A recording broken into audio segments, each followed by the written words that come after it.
Hi guys! Kamusta kayo? For today's video, samahan nyo kaming bumili ng cake para sa 5th birthday ng aming bunsong anak na si Pia.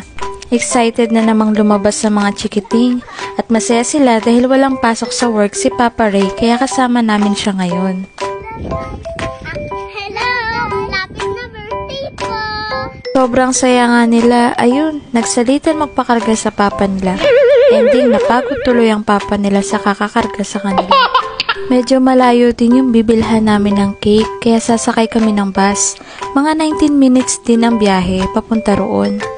Fast forward nga, ay nakarating na rin kami dito sa kilalang bilihan ng mga cake dito sa Japan. Ito ang Chateraise. O wag ka, sinearch ko pa talaga ang tamang pronunciation nito. At yun nga, ang Chateraise. Dahil ang tawag ko talaga dito ay Chateraise dati. Kayo ba? Ano bang tawag nyo rito? Anyways, maraming masasarap na mga cakes, pastries at iba pang makikita dito sa loob at affordable din. Kung isa ka sa katulad ko na mahilig sa matatamis, tsak magugustuhan mo dito. Dito naman sa banda rito makikita ang mga cakes. Pinapili na namin si Pia ng gusto niyang cake pero nahirapan siya sa ganda ng mga design at maraming pagpipilian.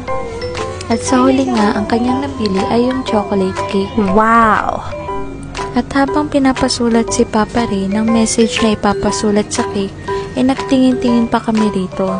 Sa banda rito naman ay maraming mga ice cream na iba't ibang flavor. Marami ka talagang pagpipilian dito. Ayan nga at kanya-kanya na silang pili ng kanilang mga ice cream. Ayan, sa wakas, nakabili na rin tayo ng cake. Salamat sa pagsama sa amin. Arigato!